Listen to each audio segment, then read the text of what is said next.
दुर्ग शहर के शांत माहौल में अचानक सन्नाटा फैल गया था। 3 दिनों के भीतर 3 मौतें, वो भी एक ही जगह रेलवे ट्रैक पर।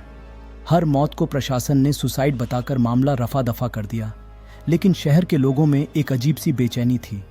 क्या ये वाकई सुसाइड थे या फिर इन मौतों के पीछे कोई और खतरनाक खेल चल रहा था? 3 दिन पहले की बात है। रेलवे स्टेशन के पास एक युवक का शव मिला। उसके पास कोई पहचान पत्र नहीं था और उसकी जेब में एकमात्र पर्ची थी जिस पर लिखा था, मुझे माफ़ करना। पुलिस ने इसे सुसाइड करार दे दिया, पर बात यहीं ख़त्म नहीं हुई। अगले दिन सुबह फिर से उसी रेलवे ट्रैक पर एक और शव मिला। इस बार यह एक अधेड़ उम्र का आदमी था। उसके भी पास कोई पहचान पत्र नहीं मिला, पर उसकी जेब में एक कागज़ का टुकड़ा था जिस पर कुछ कोड जैसा लिखा हुआ था, X15K7Z9।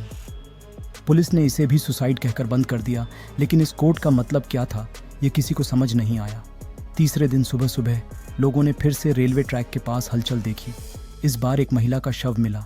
उसकी उम्र लगभग 35 साल थी और उसकी पहचान तुरंत हो गई। वह दुर्ग शहर की ही रहने वाली थी और उसकी मौत ने पूरे शहर को हिलाकर रख दिया। इस बार कोई पर्ची नहीं मिली, पर उसकी कलाई पर एक अजीब सा निशान था, जैसे किसी ने उसे जबरन पकड़कर खींचा हो। तीसरी मौत के बाद शहर में आतंक फैल गया। लोग सड़कों पर उतर आए और पुलिस पर सवाल उठाने लगे। तब मामले की जांच के लिए इंस्पेक्टर रवि को बुलाया गया। शुरुआत में रवि ने उन तीनों शवों की पोस्टमार्टम रिपोर्ट्स का अध्ययन किया। रिपोर्ट में सुसाइड की पुष्टि की गई थी, लेकिन रवि को एक चीज़ अजीब लगी। तीनों की मौत का समय लगभग एक ही था, रात के 2 बजे के आसपास। ये कैसे संभव हो सकता था कि 3 अलग अलग लोग बिना किसी आपसी संपर्क के एक ही समय पर सुसाइड करें? रवि ने दूसरे शव के पास मिले कोड को गंभीरता से लेना शुरू किया। वह समझ गया था कि यह कोड किसी गहरे राज की ओर इशारा कर रहा है। उसने कोड का विश्लेषण किया और पाया कि ये किसी ट्रेन के टाइम टेबल से मिलते जुलते थे। X15 का मतलब था एक्सप्रेस ट्रेन नंबर 15, जो रात के 2 बजे उस रेलवे ट्रैक से गुजरती थी। रवि ने शहर में गुप्त रूप से जांच शुरू की। उसने पाया कि तीनों मरने वाले लोग किसी न किसी रूप में एक ही आदमी से जुड़े थे, कृष्णा शर्मा।